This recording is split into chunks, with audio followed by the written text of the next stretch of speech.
Welcome back to Birds of a Feather Talk Together. This week, we have a truly special guest, Peter Kaestner, the first person in history to see over 10,000 bird species in the wild. It's a mind-blowing achievement, and we couldn't wait to hear how he did it.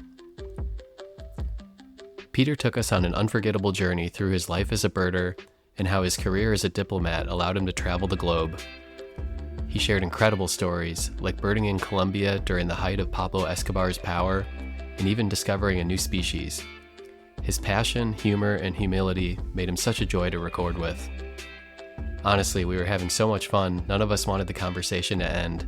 You'll hear us try to wrap it up multiple times, and then just get into some more stories and conversation. Okay, go grab your binoculars, and let's get into it.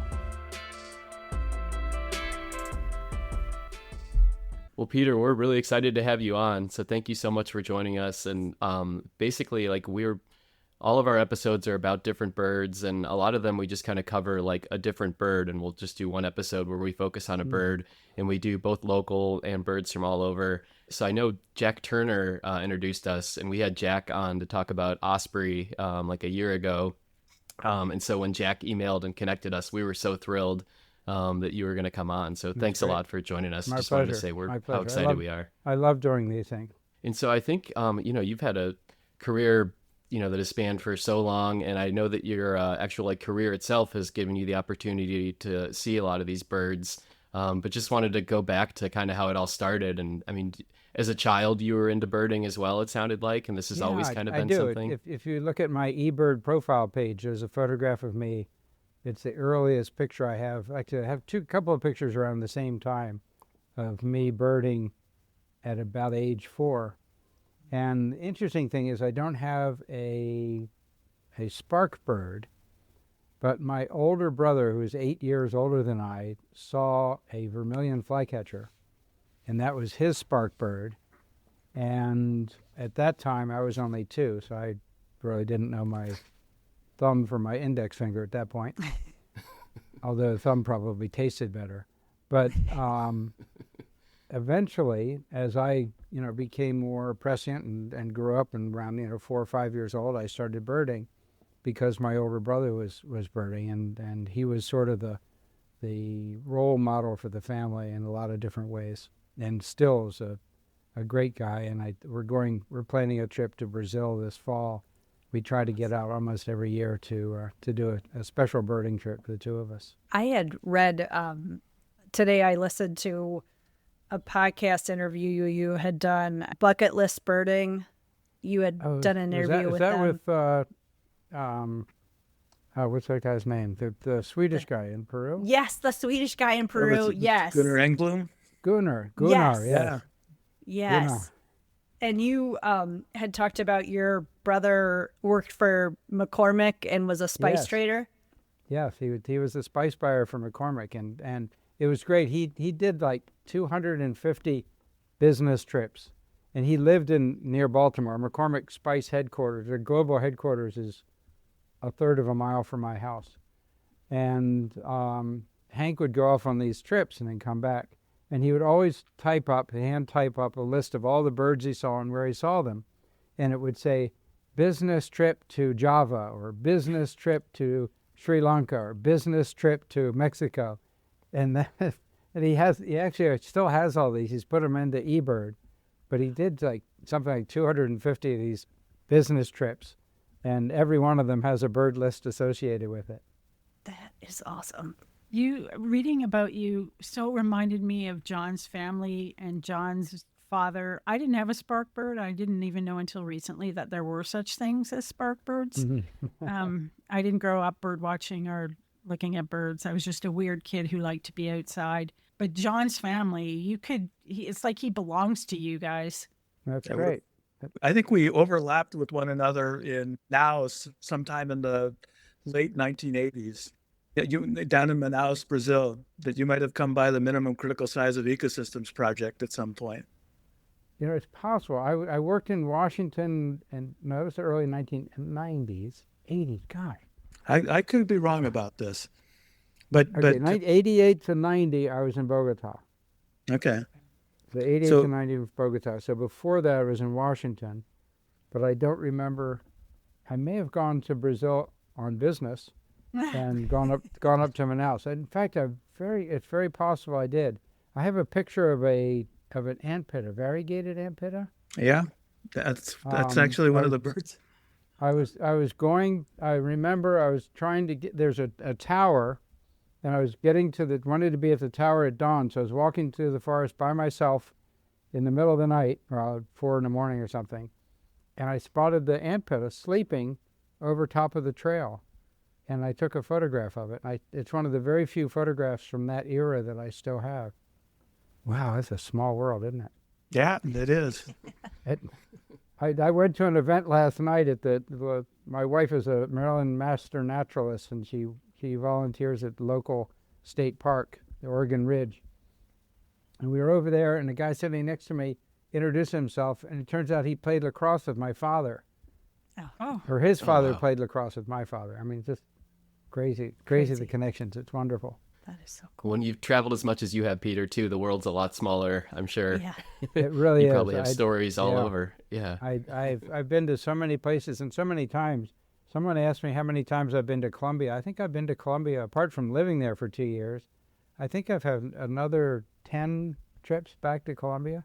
I'm going again this fall. It'll be the 6th year in a row that I've gone to Colombia, and I still have birds to see. I was going to say, so there must be specific places you're trying to get to.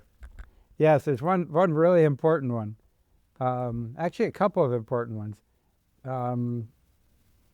There was a split of the white-bibbed manakin a few years ago. They split it into like 4 or 5 different species. And apparently I misappropriated one of my sightings in Colombia to the wrong species. It was in the Chaco, in a place called Bahia Solano. And somebody pointed out, somebody was doing some eBird cleanup and said, hey, you might want to take a look at this record. It's out of range. So I looked at it and said, I put it in the wrong species. And in doing that, I lost a bird. This just happened like 6 months ago. So now one of my motivations for going back to Colombia is to get that manakin. Because when I'm in Brazil, I'm going to try to see the opal-crowned and golden-crowned manakins, which are two really interesting, rare, limited Amazon manakins. So if I get all 3 of them, that'll be all the world's manakins. So Amanda and RJ, I can never remember the common name, the Pipervius boasi, or Lepidothrix boasi, the yellow has been shown to it's a hybrid origin between 2 adjacent species that have different colored crowns. Right. Oh, okay. Very interesting. Yeah, and it's in a like very, the Spanish very sparrow. It's the Italian sparrow that's a hybrid origin. Yeah. So Peter, how often are you traveling now that you're not working on the road all the time? Are you still dedicating just as much time to getting out? There was a funny thing happened back in 2022. My wife and I started building a house on the eastern shore of Maryland. It was on a piece of land that we had purchased, now 15 years ago. And this is Kimberly's dream, and so much of our life together has been sort of my dream, going around birding and living in different countries. And we spent 2 years building the house on the eastern shore, and it finished last May. So I had sort of cleared the decks for travel for 6 or 7 months so that we could move in and do all that. As it turned out, largely because of the COVID problems with the lockdown and the cost of building materials and things, the cost skyrocketed, and we could have lived there, but it would have taken so much of our resources that we wouldn't have been able to travel as much as we wanted. And we decided at the end that we were going to sell it before we moved in.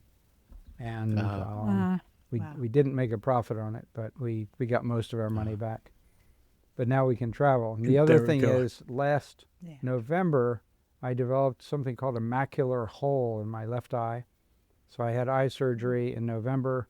I had knee surgery for a partial knee replacement in February. So we've been doing a lot of, between the house and some health things, we have not been doing that much travel. Although we did in January, go to Australia for 3 weeks. One of the things I like to do now is to combine birds and scuba diving.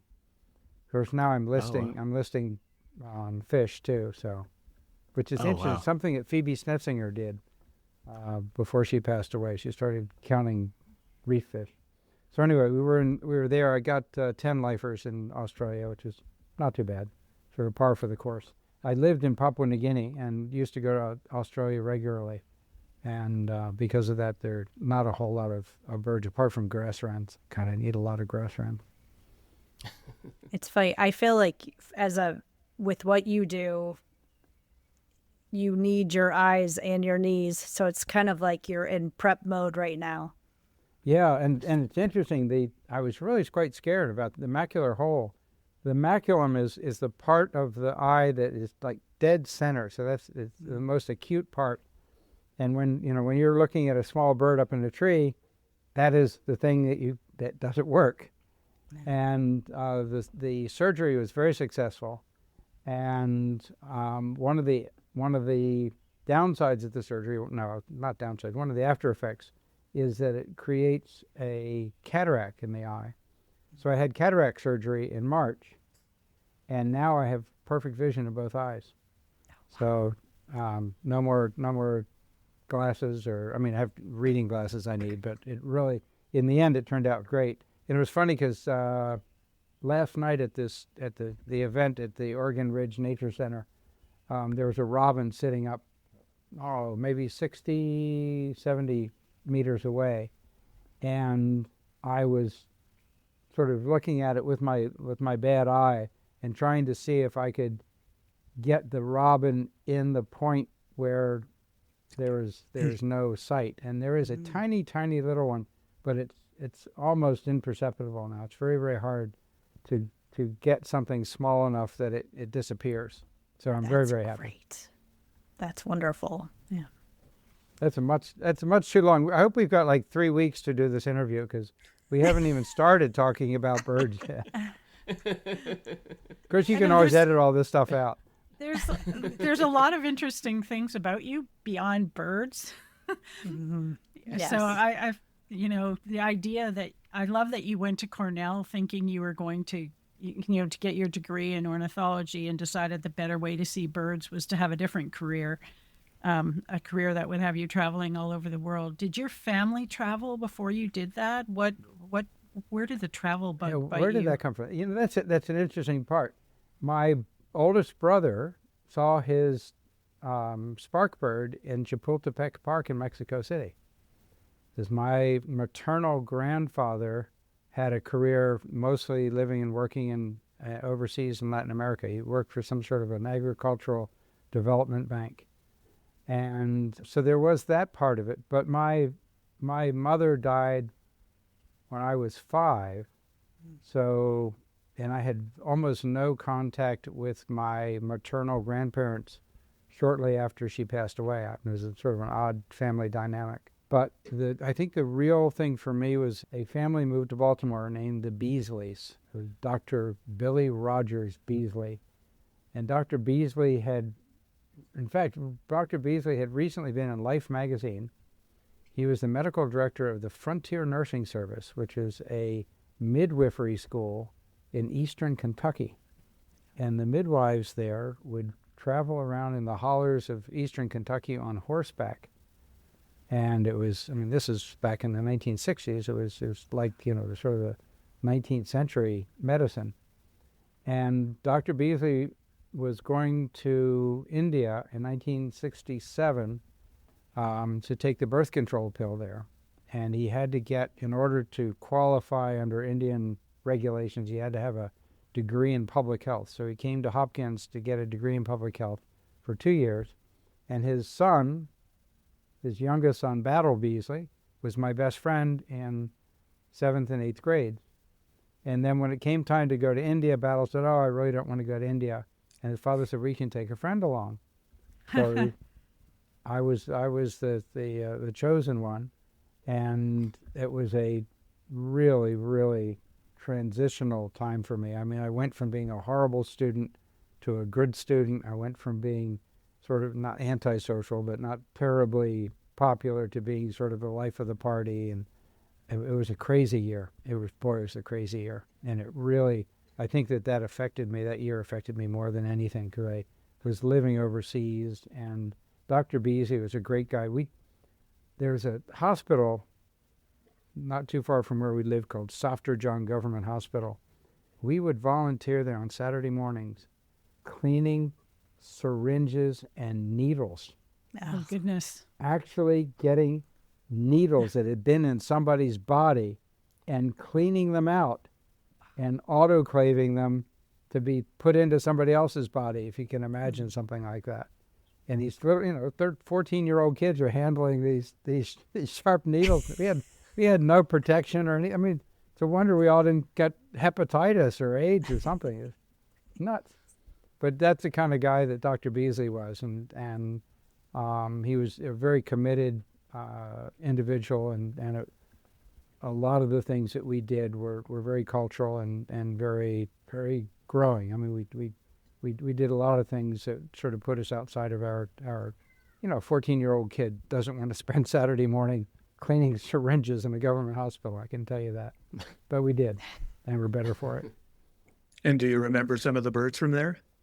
Oh, absolutely. I got 155 birds in 10 months. 145 of them were new. Some of the ones I remember particularly, the Saris crane, of course, was great. We saw that down at Bharatpur. The Khalij pheasant, I remember seeing that at Corbett Park. And the greenback tit was also that same week. And we got to go up to Kashmir. Remember there was a terrorist attack in Kashmir a month ago, 2-3 weeks ago, in a place called Pahalgam. I was in Pahalgam for a week in June of 1968 and for a camp out, and remember getting a nutcracker, which is now the Kashmiri nutcracker, which was probably one of the best birds I got on my year. I've never seen that bird since. So then, Peter, once you start working, as a diplomat and kind of are traveling to different places, how much influence do you have on where you're going to go next, where you're going to be stationed? Like, did you get to kind of have like I want to go to this area to try to look for this kind of bird? And What happens is about a year before you transfer, and I mentioned earlier that we're all sort of all from 2 to 3 year stints in different places. And a year before you leave, you get a list of all the jobs that are opening up the next year. And probably 2/3, maybe 3/4 of the transfers happen during the summer because a lot of families have children, so they transfer during the summer holidays and for school. So it just makes more sense that way. So you get this list in usually like August, September, for what's coming up the next year. And you put in a wish list. And you're allowed to put in, I think you have to put in 7 and maximum of 13 different places. And you have to match up what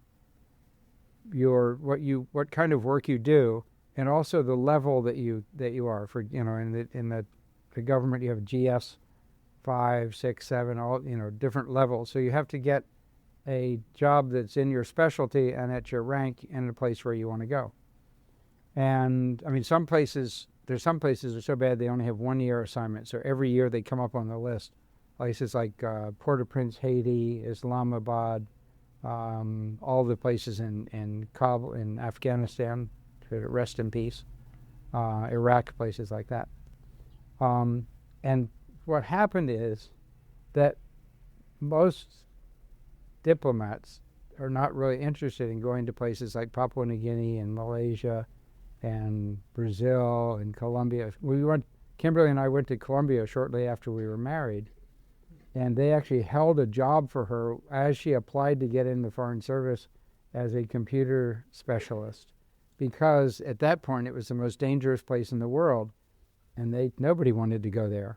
So the fact that we were happy to go to Colombia was a godsend for them. In fact, in my career, I don't want to exaggerate, but I think that I never got below my second, maybe my third choice, but usually my first or second choice, because again, I was going to places that I wanted to go to, and Papua New Guinea.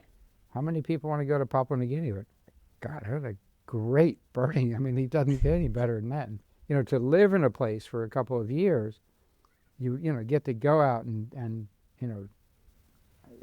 see the Euroglox dimorpha and some of these really, really great birds that you just don't bump into in a bird tour or a short trip. Do your daughters like birds too? Were they alive when you went to Papua New Guinea? Liking birds is a pretty broad category. Yeah. And my two daughters are quite different. One of them appreciates nature tremendously, and the other one is still sort of developing. I'm not quite sure what she appreciates. She spends a lot of time on video games. But my eldest daughter, who lives in a small town in the mountains of Avila province in western Spain, has a small farm, a small organic farm, and she is very cognizant of nature and does appreciate birds. Neither of them care to identify birds particularly. And my wife knows a lot about birds through osmosis, but she is not really a birder at all. Does she have her own passion the way you have birding? No, okay. She is a serial hobbyist, and she's probably had 20 different hobbies over the years. She occasionally says that she's jealous of the fact that I've been able to focus so intently and to have so much success, because she'll take up a hobby and then a couple of weeks later she'll try something else, and she does a lot of things.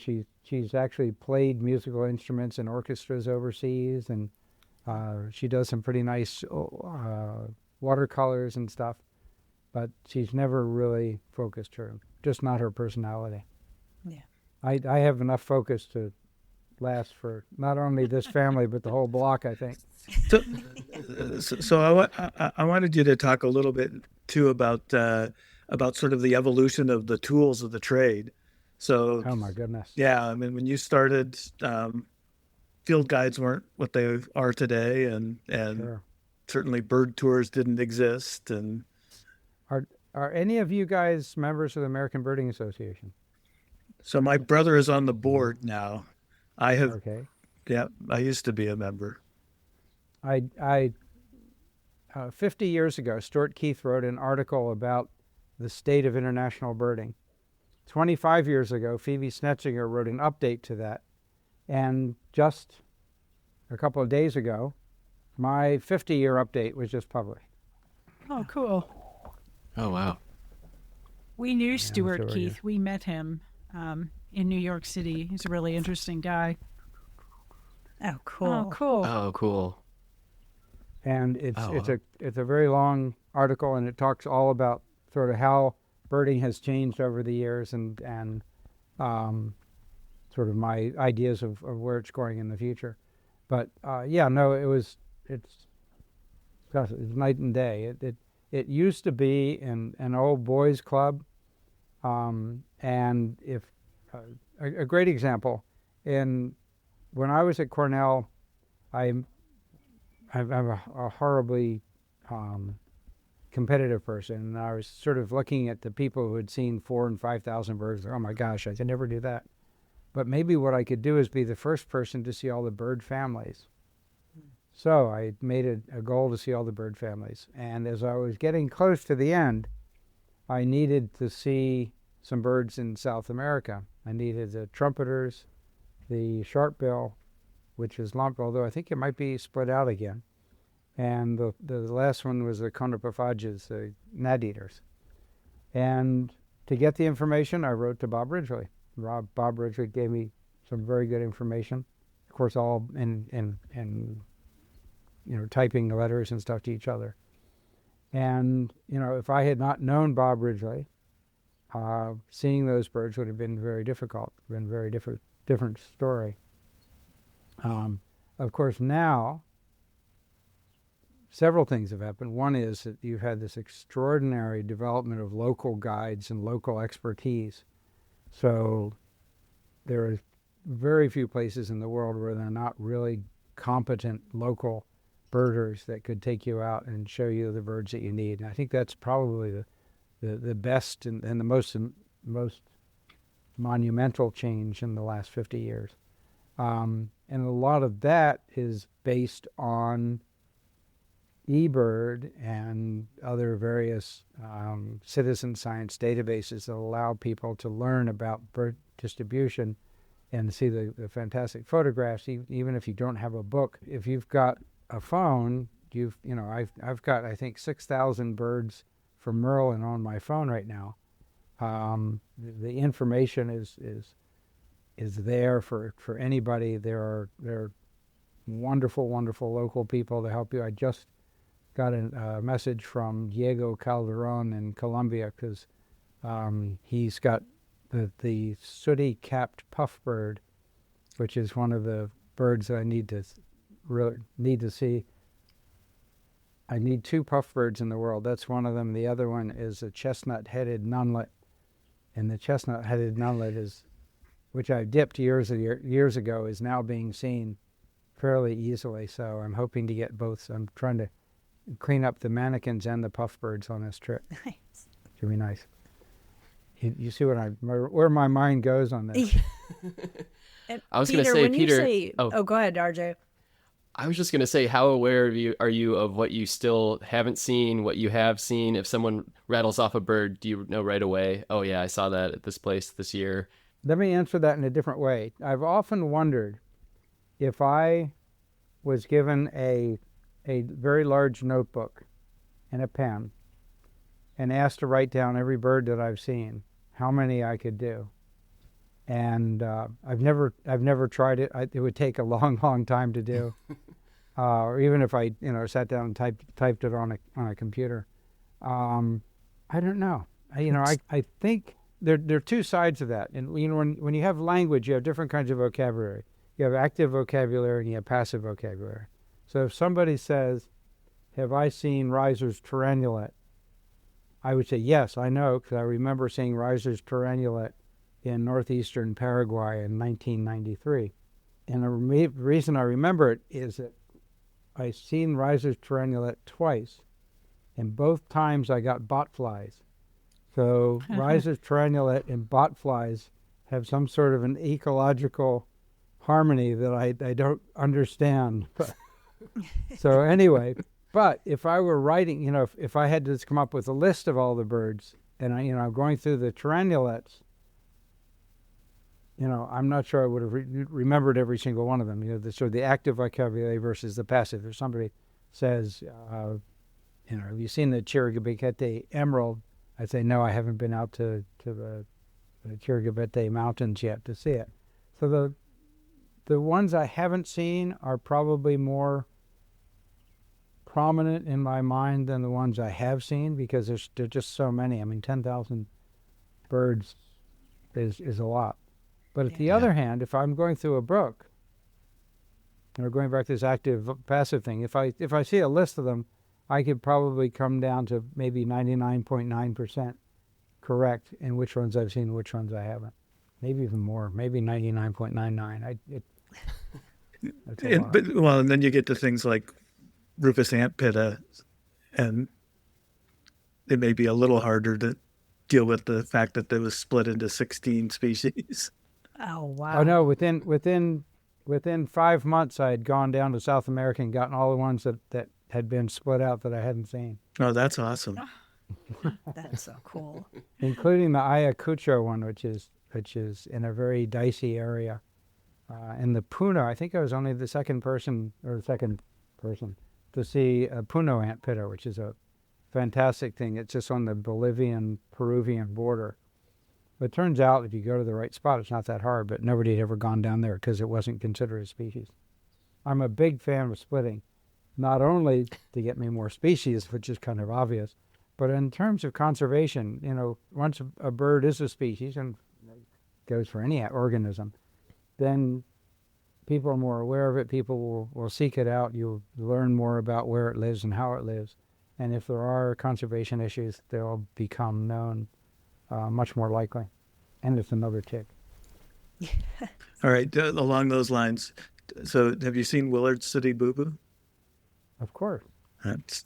There you go. We did that bird early on. When I was in, I was a Peace Corps. Well, you sort of skip from Cornell to Foreign Service. I spent 2 years in the Peace Corps, and it was the luckiest thing ever. I was in a tiny little village in the eastern part of the Congo, just east of the Ituri Forest, just northwest of the Ruwenzori Mountains, and just southwest of Lake Albert. So I was in the most amazing sort of biodiverse part of the world. I mean, one of the really amazing places. Sadly, as a volunteer, I didn't have any way of getting around except for hitchhiking, which didn't work because there weren't any cars on the road. But anyway, that's another story. Even though I'd been in that part of the world, I'd never been to Uganda. I'd overflown it, but never been there. So when I was in Afghanistan early 2014, I had a break, a 3-week break, and met Kimberly, and we went to Uganda for 3 weeks. And I was researching the Willard's Boo Boo, and in the description of the paper that described it, there was an acknowledgement for one of the local guides that had helped Alfred. So I reached out to him and made sure and asked him if he would take us around. So having him as our guide, I knew I had a pretty good chance of getting the bird. That's awesome. Oh, that's so cool. Peter, I'd read or maybe listened to earlier that you said one of the important things about having a local guide is if you're going into a contentious area, they can kind of steer you correctly. And I was wondering, have you ever been in a sticky situation with birding? Not really. I've never. I mean, I've been in some sticky situations. I almost got killed by Cape buffalo once. I was shipwrecked in the Amazon, and miraculously was saved by just extraordinarily good luck. I got lost on Colombangra Island and the Solomon Islands, and spent a night up in the forest with deadly centipedes. And one of the weird things about the Solomon Islands, this is back in the early 1980s, there were Japanese soldiers that were still in the Solomon Islands that didn't know the war had ended. And I was concerned that one of these guys would find me and kill me. Oh my gosh. Oh my gosh. Seriously, there was actually That's a a group situation. from Japan that came down while I was in the Solomon Islands looking for these guys and trying to find them to take them back to Japan and tell them that the war was over. Oh my Oh So my can you gosh. imagine having No. that as there are a lot of things to be afraid of, but being afraid of somebody that doesn't know that a war had ended 40 years earlier. That's crazy. You can't make this Oh my stuff up. gosh. Yeah, seriously. Anyway, Oh my gosh. and the other thing is we lived in Bogota, which at the time was a very dangerous place. I mean, extremely. When we would go to work, we would go in an armored vehicle that had a chase car full of gun-toting, big, strong men, bodyguards, and every day we'd get picked up at a different time between 6:30 and 9:30. Every time we went on a different route in a different kind of car. And this is all done, actually Kimberly ran this in the computer because she was the computer systems manager for the embassy. And on Friday we'd get a printout of our pickup times and which car was picking us up. And it was crazy. If you would go shopping, you say, okay, last week we went to Carulla on Septima. Next week we'll go to another store on another place. Or we're going to church. We went to church. We went to the early service last week. We'll go to the late service, and we'll, instead of going this way, we'll go and circuitous way. Everything you did, you had to say, am I setting myself up? Can somebody predict where I'm going to be and kill me? And we did that for 2 years. Wow. And how are you able to bird while you're doing all that? Amazing. I have had such unbearably good luck in my life. I mean, it's crazy. the security people in the Department of State run the place. And the vast majority of security people that I've known have one job, and that's to keep people safe and to keep the secrets of the United States safe. They have no interest in whether I get to go bird watching or whether I'm having fun. That is not on their to-do list. But the one time that I needed somebody who was thoughtful and mature and reasonable, it was in Bogota. Yeah. And this guy, his last name was Williams, I've forgotten his first name. If I could give him data, that I say, okay, yeah, there's the Bahia Solano, we were talking about the mannequin before this. Bahia Solano is right in the middle of one of the worst parts of the world. It's still a difficult area. They still traffic cocaine from Buenaventura on the west coast of Colombia. But I had some contacts in Bahia Solano, and he let me go to Bahia Solano, and he arranged, just wait till you hear how I got to Bahia Solano. I flew from Bogota to the international airport in Medellin in the late 1980s when Pablo Escobar was running Medellin. They police escort picked me up at the airport, put me into a safe room. They got a helicopter. They put me on the helicopter. They flew me by helicopter to the domestic airport in downtown Medellin. And then I got a little tiny plane to go from the domestic airport in Medellin off to Bahia Solano. I went bird watching for the weekend and came back and did the same thing at the domestic airport, helicopter, international airport, and then I flew back to Bogota. They arranged all that for me. That's amazing. It was extraordinary, absolutely extraordinary. Did you if have I ever see gun him, with your... I'm going to give him a big kiss. Yeah, he's serious. Did you carry a gun with your binoculars? No, I've never carried a gun. Though, before we went to Colombia, we did a personal security course. And we learned to shoot all sorts of guns, from shotguns and machine guns and Uzis and handguns. We also learned to drive offensively. If you have if there's a car blocking the way, how to ram through the car and escape. We did anti-surveillance training, all these things. And in fact, my wife, Kimberly, like you saw her a second ago, she came down the stairs. Kimberly won. We had a competition at the end. There were like 20 students. She won as the best shooter. And the shooter, this isn't your uncle's shooting range. The trainers chased us around the building 3 or 4 times, screaming and yelling at us. So you're all discombobulated and you're exhausted, and you go into the building and they put you down and tie you up, and next to you on the floor is a disassembled handgun. And the guy leaves the room for a minute, and you have to untie yourself, and it's not that hard. And then you have to, before the guy comes back in, you have to assemble the gun, and then turn around, and they have one of these targets that has the good guys and the bad guys. So you have to shoot the bad guys before the guy comes in, and then you shoot them. So anyway, the whole thing is just, it was nuts. So it sounds like birding didn't help you there. In other words, no, it's very, apart from the constant pressure of knowing that there could be people trying to kill you, or just as important is that somebody's trying to kill somebody else and you happen to be in the wrong place at the wrong time.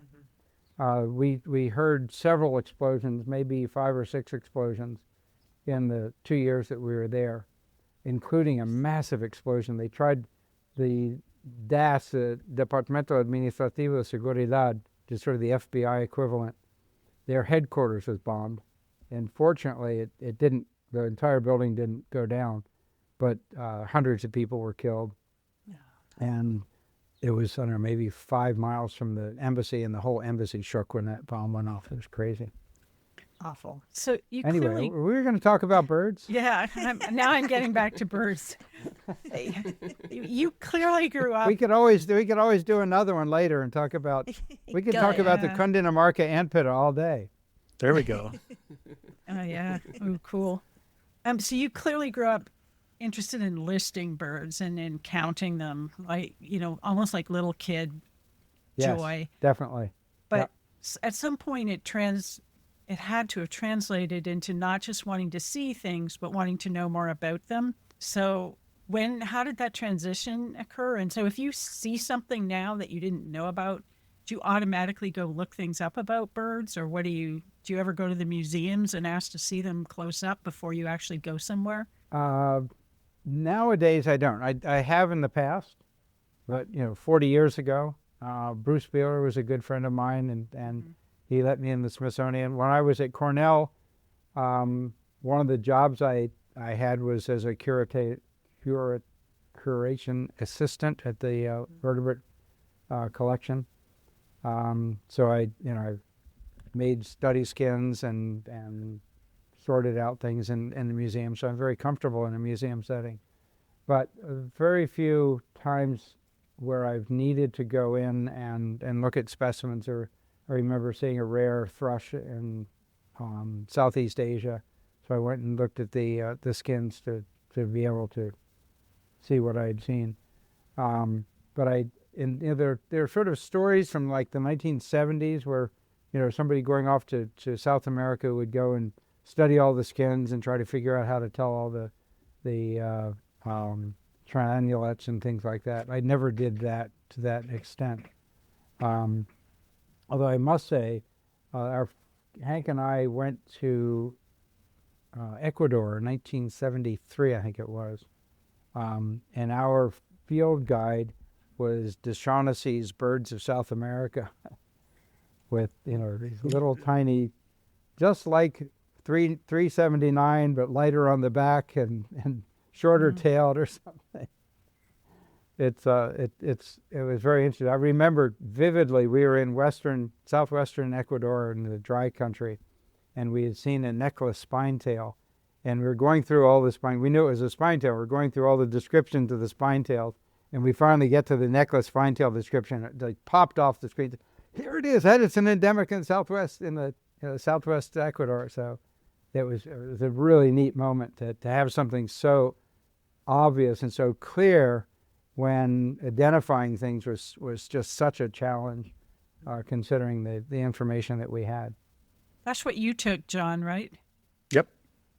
And we went down the Calle Buenaventura Road sometime around then, and I've always wondered how many things we misidentified.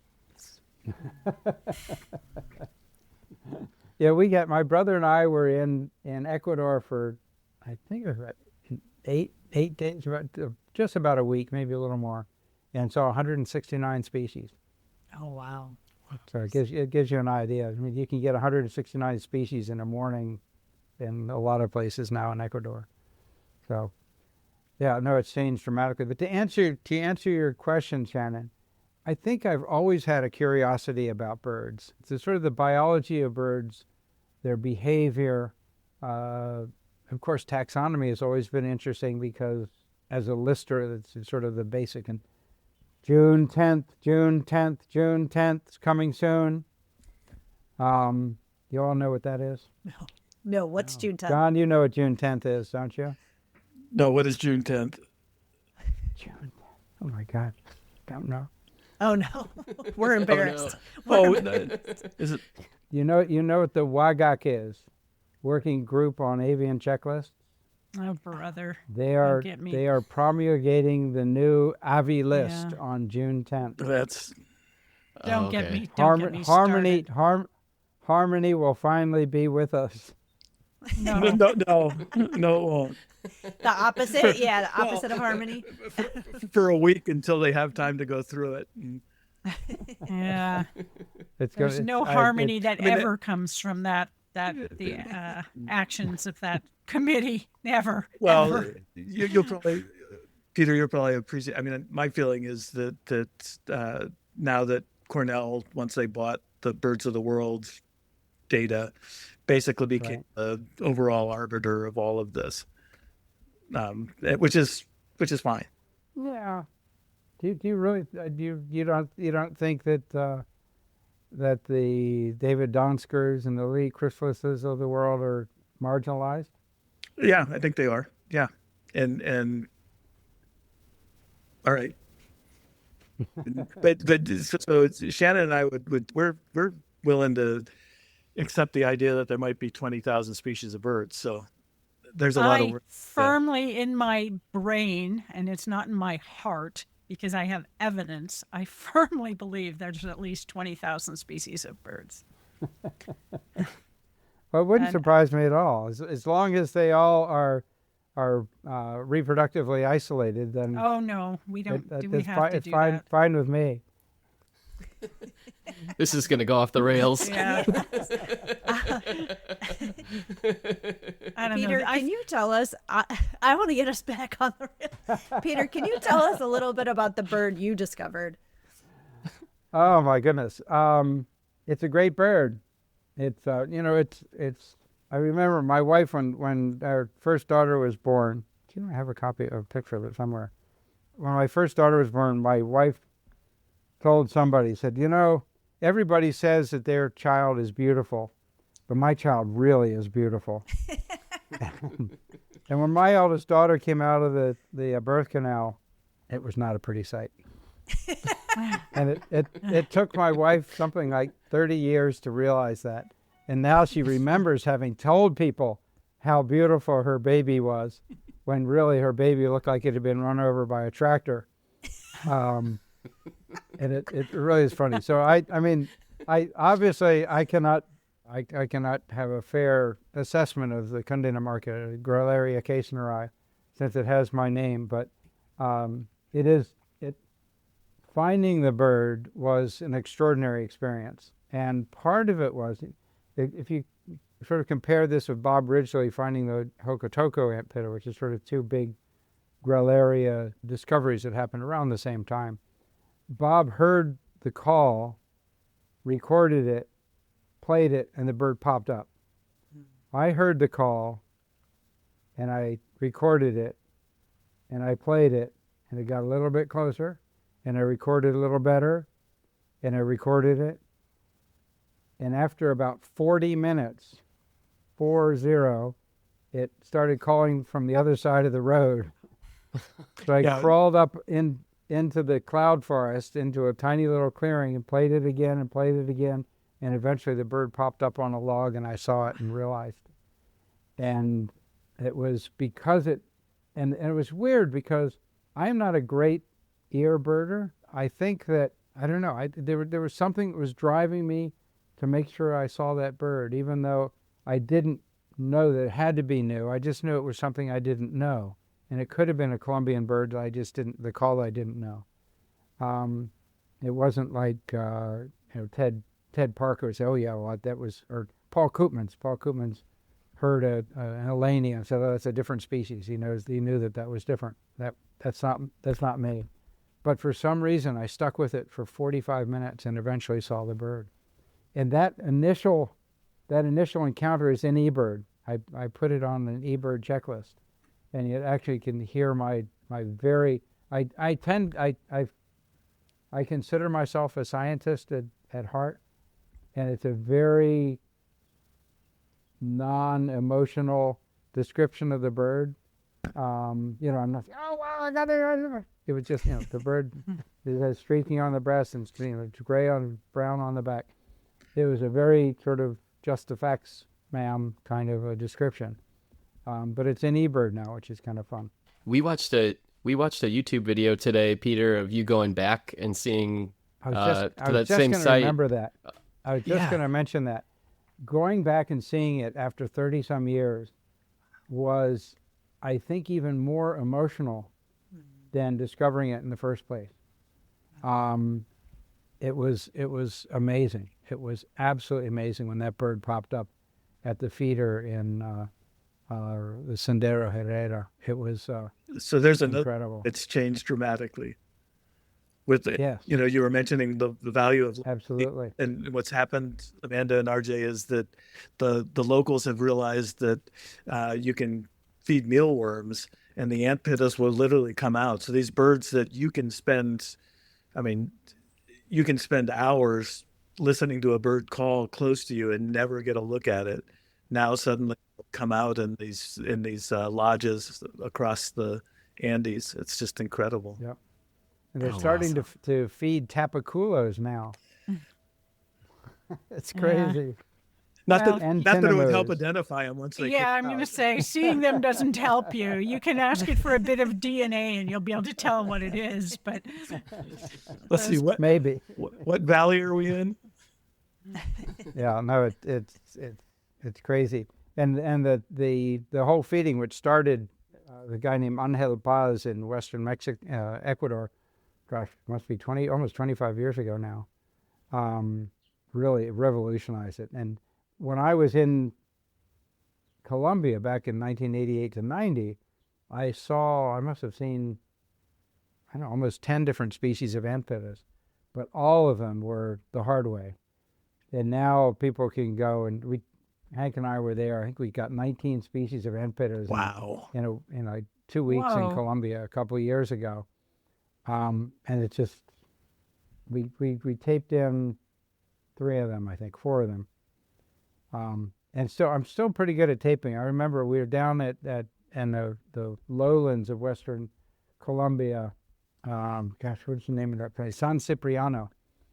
And there are 2 ant pittas there. I'd seen both of them before years ago, the streak-breasted and the thicket ant pitta.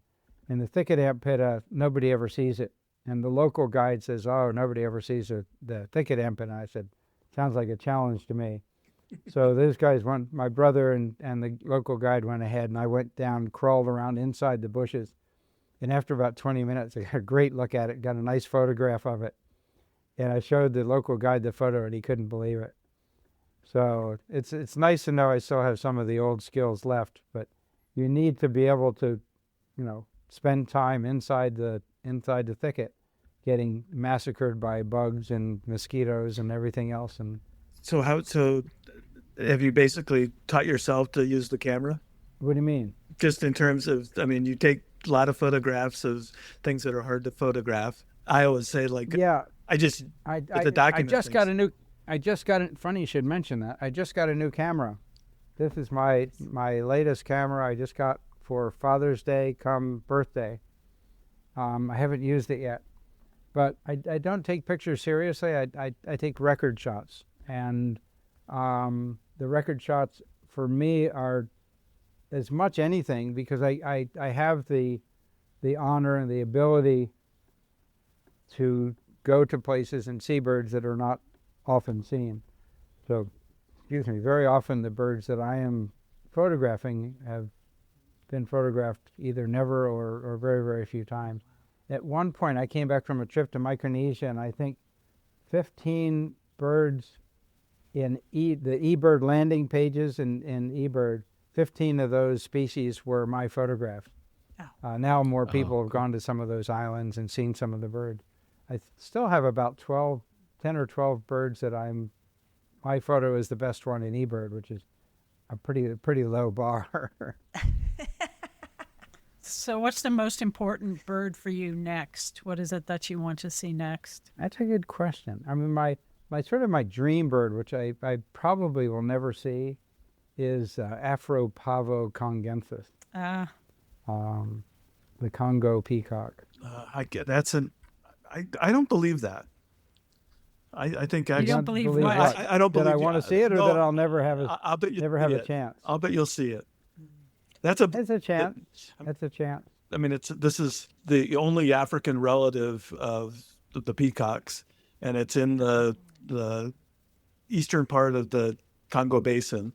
And it's interesting. I wonder how far you were in the Peace Corps from it. I was very close. Yeah. I was very close to it. In fact, gosh, who was it? I think it's George Plimpton and who's it that the snow leopard? Yeah, George Schaller. Not Peter Matheson. Peter Matheson. Yeah. Matheson and Plimpton and a couple of other people, Don Turner and maybe Stuart Keith. Those guys were trying to find Africa's best birds in the 1970s, the mid-1970s. And they had gone to a place called Kamisuga, I think it was, which is an eastern part of Congo. Kamisuga. And they had gone into the forest and they'd heard the bird but not seen it. So at the end of my Peace Corps time in August of 1978, I had been contacted by Joel Abramson from Bird Bonanzas to lead a bird tour in eastern Congo. The one and only bird tour. It happened in 1978. And we had planned to go to that village. And what we were going to do is we were going to hike in, a day hike where they heard it, and then camp there, and then go out and hopefully see the bird. And everything was organized. And I had a friend in eastern Congo.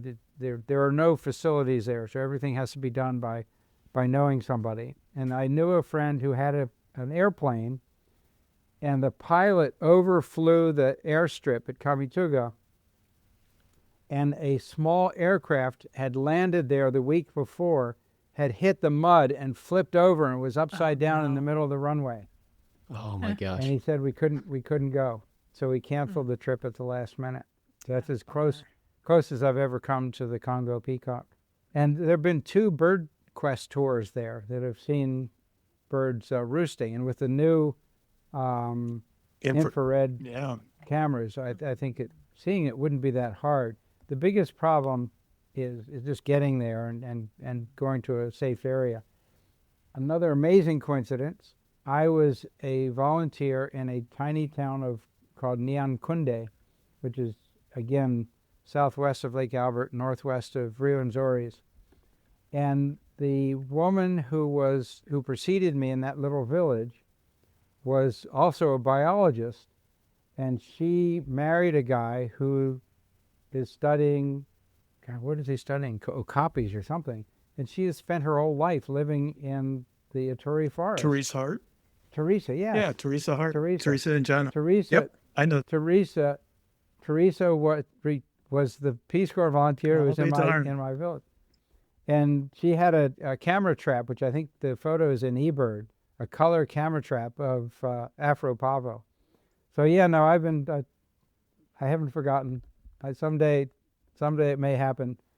And it's funny because there's a guy named Adam Riley in South Africa who really wants to see the bird too.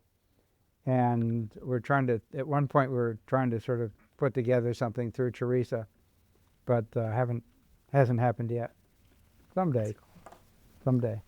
But that's probably the number one. On this trip, I'm doing a very interesting trip. There's a guy in Brazil named Luis Moraes who has broken the code on ground cuckoos, Neomorphus, and he sees them. I mean, it's incredible. This guy is like a ground cuckoo whisperer. And I'm planning to do an article on seeing ground cuckoos for Birding Magazine next year. And I'm going out with Luis to see the scaled ground cuckoo, which is one of the hardest ground cuckoos to get. And very few people have ever seen it. And it happens to be right near the place where this opal-crowned, this Villa Boassi manakin lives. So we're going to spend almost a week or 4 days looking for the manakin and the ground cuckoo. Oh, nice. Oh, cool. That should be fun. Be great. Well, Peter, I want to be cautious of your time. Thank you so much for spending I've got all an the hour time with in the us. world. And again, if you want to do something more focused on a bird, I'd be more than happy. One of the great things about the ant pitta is that when I went back in 2022, I realized that we needed to help save it, and came back and made a contact through the American Bird Conservancy. And there now is a wonderful reserve that has been put up. And the hot spot for that, the eBird hotspot for that reserve, last I checked, was the most popular location in all of Cundinamarca. Oh, Because cool. everybody's going to see my ant pitta. That's awesome. That's incredible. Awesome. Okay, well, That's I'm awesome. gonna be selfish then. What's your favorite kingfisher? Oh, my favorite kingfish. Ooh, maybe the buff-breasted paradise kingfisher from New Britain. Mm. The shovel-billed kingfisher is another really nice one. Yeah. I need the blue and black. I've heard it a couple times, but never seen the blue and black kingfisher. It's now easy near Sorong in Irian Jaya or West Papua. Dwarf kingfisher is a nice one. We used to get pygmy kingfishers in our garden in eastern Congo when I was a Peace Corps volunteer. It's a very cute little bird. Sort of that violet or sort of pale purple wash on the sides of the cheeks. A very pretty little bird. I think kingfishers are amazing. We just recorded a whole bunch of kingfisher episodes with one of the graduate students who started working on them a while ago. Her name is Jenna McCullough. She was a graduate student at New Mexico, but now she's a postdoc and about to go to California to have another postdoc. And Fun, neat. Yeah, when was it? It must have been 1983. I was living in Papua New Guinea, and a guy named Phil Mayer discovered the plains wanderer in a pasture, a sort of degraded pasture north of Melbourne, Australia. And since I was trying to be the first person to see all the bird families, I immediately went down. And when I got down there, Charles Sibley was down there trying to catch one to For DNA hybridization. Inventory some of its tissues. And I spent an evening with him. And it's 83. This would have been 7 years. Yeah, 76, 83. 7 years after I'd graduated. So it's still the transition from the mindset of being an ornithologist and being a diplomat was sort of still very fresh in my mind. And, talking to him about some of the interesting things he was doing.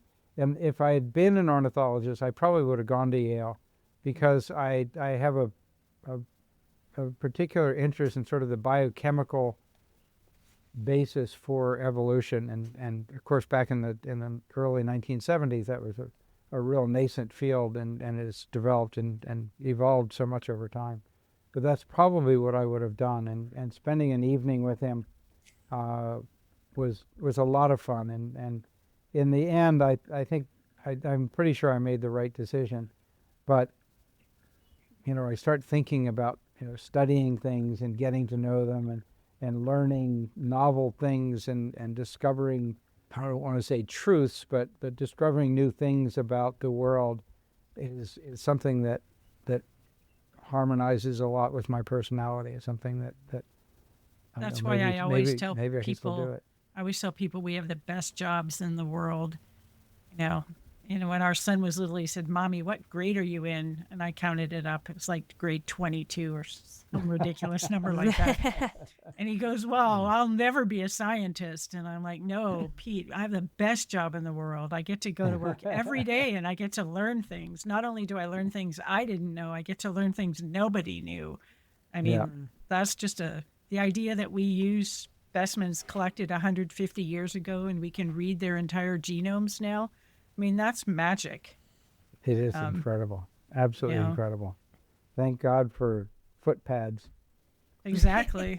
And the development of technologies, frankly, and the Human Genome Project, because if it weren't for that, the technology wouldn't trickle down to people like us who do True. To do these kinds of things. But science is magic. It truly is. It truly is. And I don't want to get too political, but the magic of science sometimes ebbs and wanes a little bit in the popular understanding. It does. It's true. But, there's one thing that none of that politics can take away, which is the thrill of discovery. Very true. Right? I mean, they can challenge funding. They can do all these other things. They can make it really hard, but the end is I throw that away, because if I live in that world, it's too negative. But I can live in the world where I can go learn something new about kingfishers, or in the context of this podcast, serially learn things about birds and then tell people about it. Super. Well, RJ, if you're trying to get rid of me, No. No, I'm retired. I don't have a job, so we'd I'll- love to have you back on, Peter. Yes. Yeah. I'd be very happy to. I'd love to. So I would put the mannequin you're going to go see near the top of Yeah. my list. So I'd have you come back and Yeah. talk about that. Do a full episode on it. Yeah. Yeah. Okay, that would be great. Although it's of the two birds that we're looking for in those 4 days, that the mannequin is pretty much staked out. You just go there and see it. To think the that ground cuckoo. 20 years ago, nobody would think that. Yeah, I mean, there's so many birds that are like that. They were thought to be mythical. And in reading and doing this update, the 50-year update for Birding Magazine, Stuart Keith said, nobody's ever, you just can't see a Rufus antpitta or a violaceous quail dove or a Cinereus tinamou. Yes, you can. I've seen all the Rufus antpittas, and some of them are hard. The Ayacucho and the Puno are not being fed. There are several of them that are not being fed. But if you go there and you put in the time and have a lot of patience, you can see these birds. That bird is probably one of the birds I've seen that I didn't know how good of a bird it was, but I was violent, Rufus antpitta, and I was violently altitude sick in Ecuador, like so terrible. Everybody else went ahead of me, and I was throwing up across the side of the trail, and I was just laying there feeling so sorry for myself. And I looked up, and there was a whole family of them just walking a few inches from my face. So, I bet I know what trail you were on. I think I've seen that. I think I've seen the same antpittas. That's awesome. and everybody comes back down to see if I'm alive, and I'm like, "Look, guess what I saw?" And they're like, "You did not." I'm like, "No, I did. I really did." That's awesome. So, Peter, They're just wonderful. for our research in preparation, is it the white bib mannequin and then the opal something mannequin you're trying to say? I think it's opal crown and golden crown. And golden yeah. crown. Oh, and golden Yeah. crowned. Okay. Villa Boise. We'll send you some research papers. Yeah. Oh, great. You can always count on us. That's right. To And then inundate- if I come back, I promise I won't mention anything about eBird Why? or the Waguk. No, I think eBird is probably one of the greatest things that's ever happened to birds in the history of humankind. Actually, It is pretty good. It is pretty good. Yeah, They're the 500-pound gorilla. Oh, it's true. but It's true. but it's got a bunch of smart people running it, and they've evolved over time. And no, I think it's tremendous. And again, just a absolutely awesome source of documented data in a lot of ways. So, no, it's I great. mean, and even that you can send people who don't know very much about birds to that site and tell them that their sightings matter, whether that's a house sparrow that they saw in their backyard or a cardinal or whatever. It's all contributing to science. It's magic to people. The idea that your walk to and from school is science. Or Yeah, it's fantastic. It was last summer. I was doing a bike trip with my wife and some of her friends in northern Michigan, and we were on a rail to trail, and we were riding along, and there was a elderly woman standing there, and she had her phone up in the air, and she had like 3 small children, clearly her grandchildren, were sitting there next to her. So I stopped the car and I said, "Are you using Merlin?" She said, "I am." She says, "Look at this. There's an indigo bunting and a scarlet tanager and a rose-breasted grosbeak." Because Merlin has a little thumb, little Yeah. picture of Yes. each bird. Yeah. And she had not seen any of these birds. She had not even heard any of these birds. But just the fact that she was in the presence of these fantastic birds, and the phone was telling her that these birds were in her realm, in her little bit of the world at that moment, was incredible. She was just ecstatic, and the kids were all excited. And it's just amazing that something like that could happen. You know, when you think of when I was birding with my 7x35 Tasco binoculars, if you didn't see the bird, you really pretty much didn't know what was going on. And now people are using their telephones to have these amazing emotional interactions with the world around them. It's fantastic. It is. I mean, little things like that change the world because They they do. scale, Yeah, right? absolutely. So Yep. for me, that's where the hope comes from, is that if people are outside, they're getting outside medicine by breathing air that, they're Except for the experiencing. Canadian wildfire air. Yeah, Exactly. I actually had a friend. I'm Canadian. I grew up in a small I town. know. in I British said that Columbia. on purpose. And I had a friend text me this morning saying, "Can't you please tell your people to get rid of the smoke that's filling my air?" I'm like, "No, because Canadians don't care about Americans anymore. You want the smoke, you can have it. Whatever. We're not doing that anymore. We spent too much time carrying what you think. We're on our own now." So, Peter, when do you go to Australia? I went to Australia in January. Oh, wait. So, when's your next trip? When you're My next trip. I'm leaving. What's today's Wednesday? I'm leaving tomorrow. Oh, I'm going to Ithaca, New York, where I'm going to speak at my 50th college Oh. reunion. how exciting. And cool. I'm planning to drop by the lab to say hi. I only know one person there, a woman, Jessie Williamson, who's a Yeah. postdoc Oh, who's yeah. just finishing up there. Yeah, we know Jesse. So I'll have lunch with her and go. Since Fitz left, Fitz was basically the only person I knew there in the last couple of years. But so anyway, I'll go and make some new friends. Nice. And then that's for the weekend. And then I'm back for a week. And on the 15th of June, I'm going to Namibia for 3 weeks. And back 5th, I think, of July. And then I'm home for a couple of weeks. And then the 24th of July, I'm going to Mongolia Oh, wow. for 2.5 weeks. And then I'm back for a couple of weeks. And I'm going to see my daughter in Spain for a couple of weeks. I'm back for a cool. couple of weeks. And then I'm going the 25th of September. I'm flying to Chile for 3 weeks with my wife, and then she comes home. In Chile, we're going to Easter Island, which I never wanted to go Have to. you been there? No, I've never wanted to go there because there weren't any endemic Right. birds. But it turns Yeah. out they've got Yeah. like 4 species of petrels there, shearwaters, that breed there that would be new for me. So I'm very excited about that. And also, it's one of these sort of cultural bucket list places. Right. We're also going to Selkirk Island, which is a place nobody ever goes to that has an endemic Rayadito on it, and Robinson Crusoe So Island. it's Juan Fernandez. And, Jet right, of the so there are Fire a Crown. couple of endemic birds there, a tit tyrant and a hummingbird, so 3 endemic land birds and some more seabirds, some more Pterodroma petrels.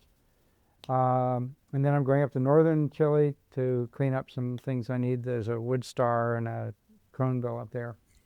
And Markham storm petrel, I dipped that. Jesse Williamson and I did a pelagic trip off of southern Peru, and we missed the Markham storm petrel, so I need to go back and get that. Then Kimberly goes home, and I'm going to Bolivia, where I'm speaking at the South American Bird Fair at the in middle of October.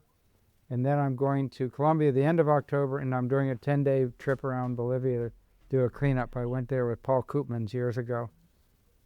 So I'm going to Bolivia, then to Colombia for about a week to present at the Quindío Bird Fair. And then I'm flying from Colombia to Brazil to meet my brother, and we'll have a week together birding in Pará, in eastern Amazon part of Brazil. And then after he leaves, I'm going to hook up with Luis Moraes, and we're going to go and see if we can find golden parrot or golden parakeet and 2 really rare birds. Why do you have a house? It's for my cat. Because your cat. Oh. Sonny gets That's fed at very about sweet. 6:30, so he's sitting down in front of the feeder, Oh. waiting for He's- his. He's ready. Yes, he sits there for about an hour in the morning and about an hour in the evening. He's not a very good timekeeper. That is so cute. Oh my gosh. Oh man, you have a busy year coming up. Yeah, I'm sort of making up because, again, for most of last year, after I got back from the Philippines, we were planning to move into the new house and all that. And so it's been a while since I've done any serious sort of hardcore birding. This big trip to South America should get between 45 and 50 lifers. Wow. Oh, wow. I wouldn't have said that was Amazing. possible But- anymore. But Yeah. I'm expecting to lose 45 or 50 birds on June 10th when Are you the really? heavy list comes out. Oh, for real? Oh, Oh my yeah, goodness. about 6 months ago, David Donsker said that there are about 90 lumps that might be coming in the Oh wow. see, because my 10,048 is an IOC list. My eBird list is 9,948, exactly 100 birds below.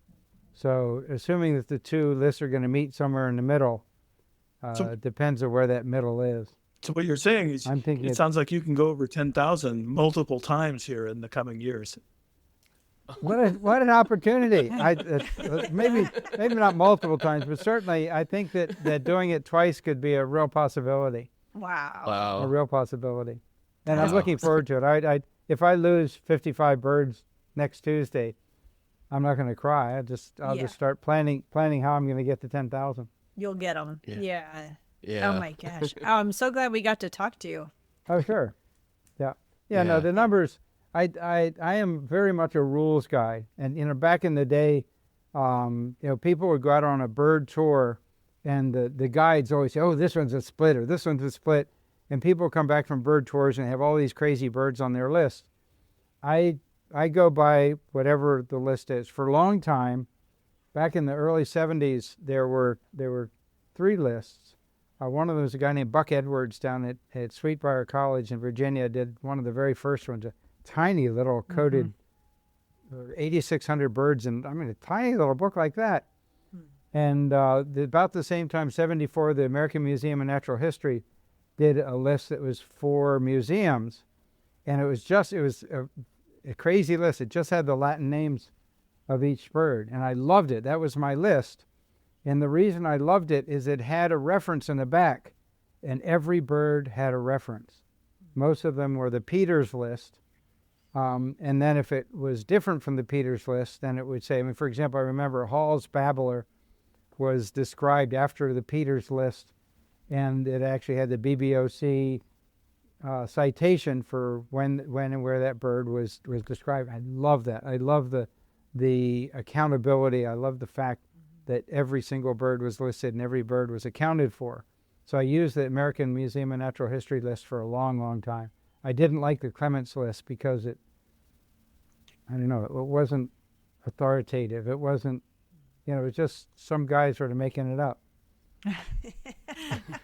Well, that's about to happen on the 10th.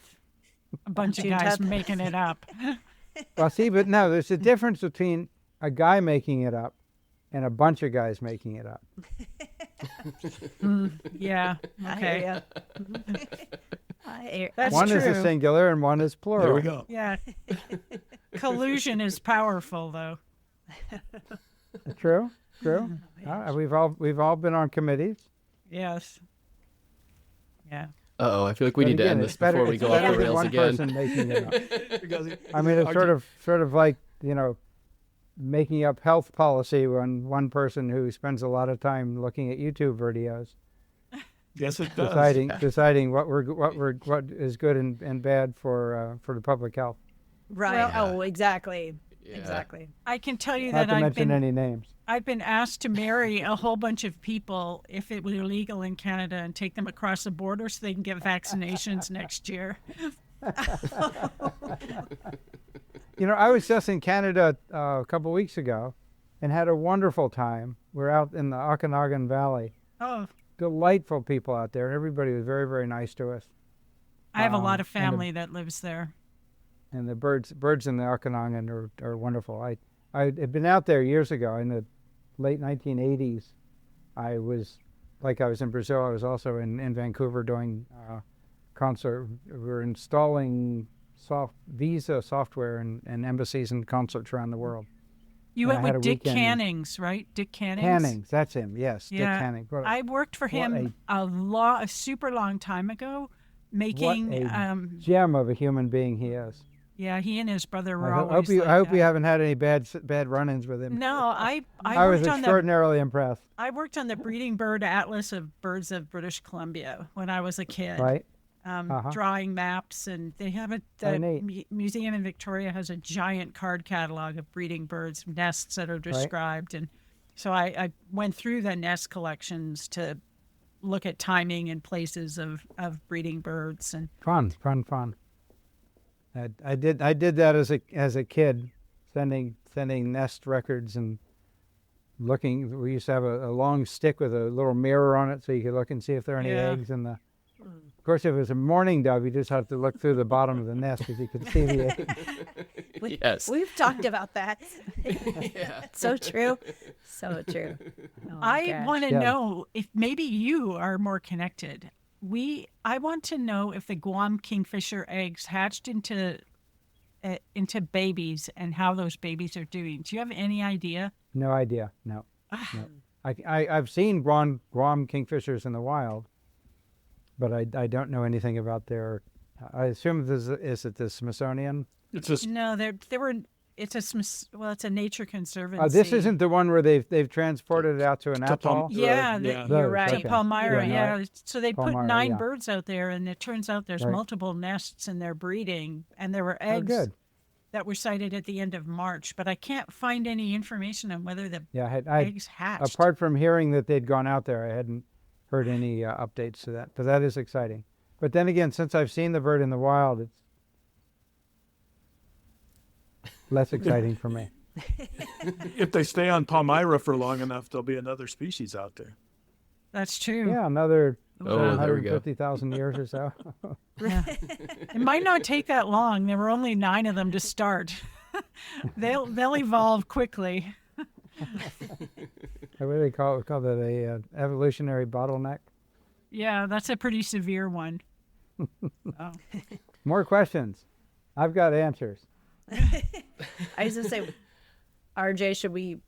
Should we save it for the We'll next save- time? That's what I was We'll gonna say. definitely have you back. Sounds good to me. Peter, we'd love to have you back on. Yeah, Yeah. we Any- haven't anytime done at all. any It's- mannequin episodes, so we'll do a few mannequin episodes with you We can then. do mannequin episodes. You Yeah. can do Growleria ant pit episodes. Yeah. Yeah. We can do island speciation or island extinctions episode. Love it. Yeah, Yeah. we'd love it. Oh, Yeah, sounds that sounds awesome. great. Adventures. Yeah. I've got so many adventures. I'm sure if you looked at any of the podcasts, a lot of the podcasts focus on adventures. But Yeah. anyway, I'm Yeah. a love sus that ordinas, as they say in Spanish. So, Oh, I have another strange question, which is, so, John and I are married, and obviously you I and didn't your know wife. that. Yeah, But we it are. became more and more clear during the this conversation. Yeah. He's sitting in one half of the house, I'm in the back half. But you had to negotiate what your careers were going to be and where you were going to go. So how did that happen for the two of you? What did you do?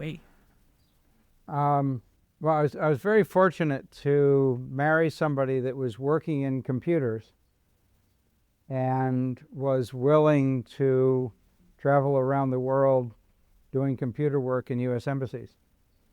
And Kimberly has been just an extraordinarily supportive person. I mean, there was only one time in our life where she has put her foot down and told me I couldn't go bird watching, and that was the morning of our wedding. Where my brother Hank and I wanted to get up at 4 a.m. and drive up to northern Michigan to see Kirtland's warbler and be back by around noon for a 4 o'clock wedding. And Kimberly, who had already seen Kirtland's warbler,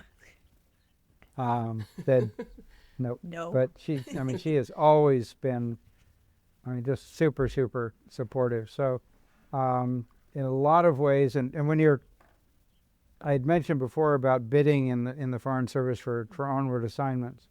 when you have two people who are both employees, you not only have to get your level and your specialty, but you also have to match up your spouse's specialty and level, and that can be a real challenge. On one occasion, I took a job that was below my grade, but Kimberly did that 3 or 4 times. She also went on leave without pay a couple of times, so that we could match up the jobs that were not staggered properly. Yeah. So yeah, she has been just unbearably supportive. I mean, I could not have done any of this without her being 100% supportive. That's So great. awesome. Yeah, John and I shared a job when we started, a Right. little over a position each, but we were lucky. We had the same position that eventually became full time. But This is Sunny the cat. Oh, Sunny, you have to Sunny. look over here. Sonny, this whole Hey. house is for you. Right. What a Never goes cutie. outside. Kimberly was walking Sunny once. We have a harness for it, and Kimberly was walking him in the backyard to get him. She thinks he needs fresh air, and he caught a chipmunk on the leash. Wow. Oh, wow. And Wow. so Kimberly, going crazy, brings the cat inside. She drops the chipmunk. The chipmunks gets lost in the house. Oh no. Oh, no. It was crazy. It was a huge disaster. Eventually, the chipmunk did get back out of the house. But it was a crazy couple of hours. Oh my gosh. I better bet. a Sonny. chipmunk than a bird, though. That's True. true. Chipmunks have cute faces and evil hearts. That's my take on them. Oh my gosh.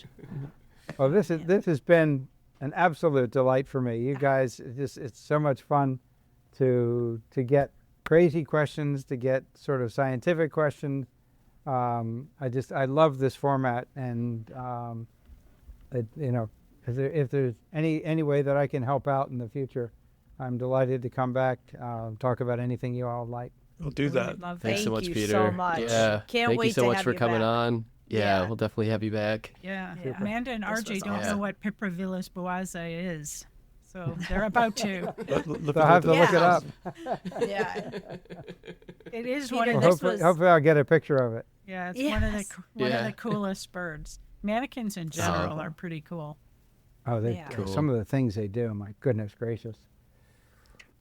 Moonwalking and Who knew that bird wings could make perfect harmonics? yeah. Oh, wow. I often say that my relationship with birds is like a multifaceted gem. I mean, there's so many things.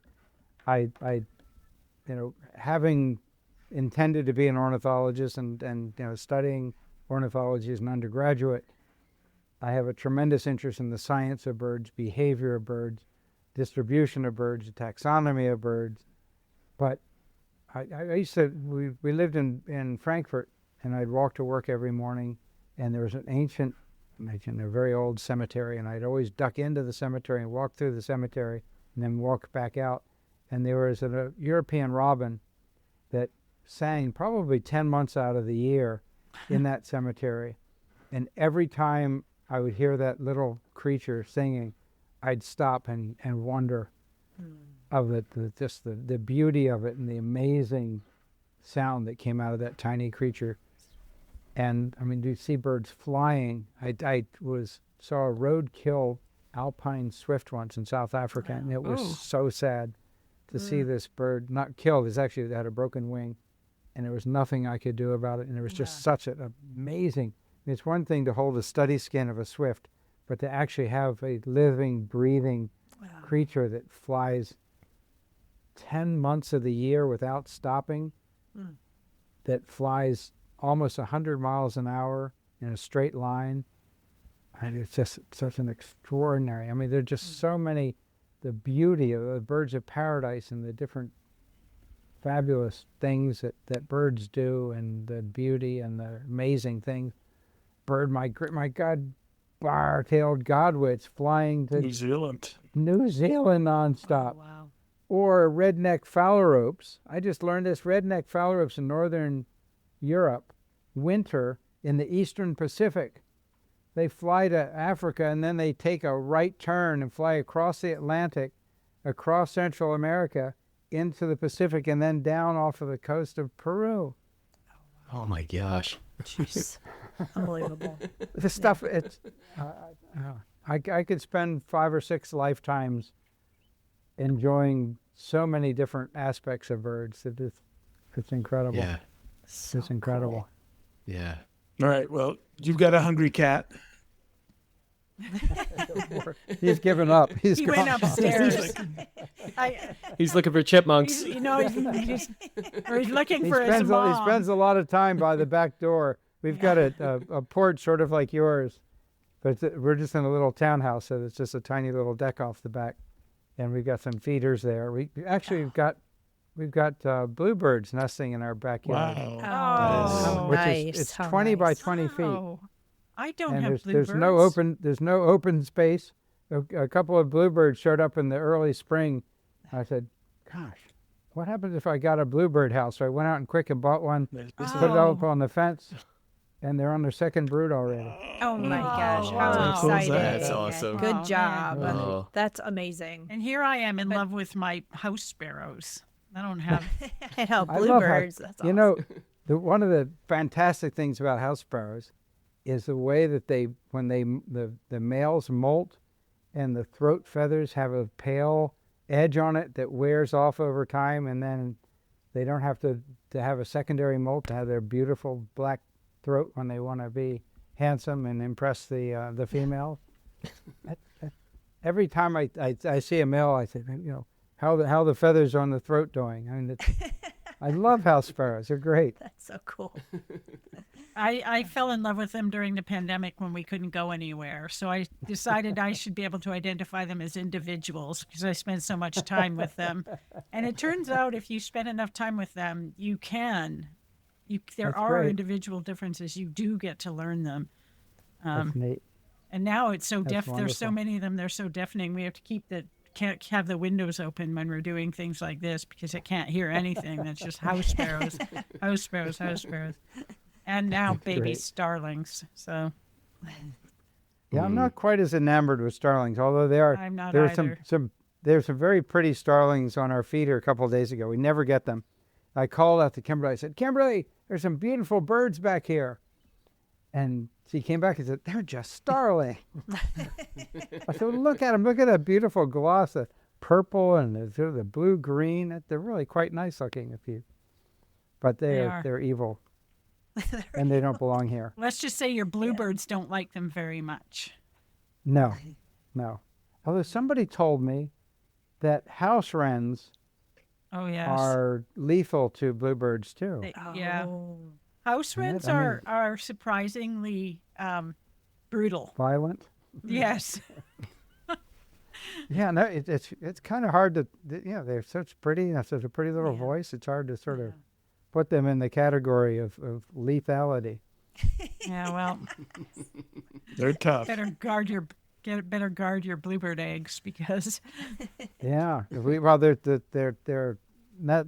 brooding them right now. And we have a house wren house is only about 20 feet away from the bluebird house. Oh, wow. And 15 feet in the other direction, we only have a 20 by 20 foot yard. 15 feet in the other direction, we have an active Carolina wren nest. Oh, wow. Amazing. So we have 3 active nests in a 20 by 20 foot yard. They clearly know a good thing.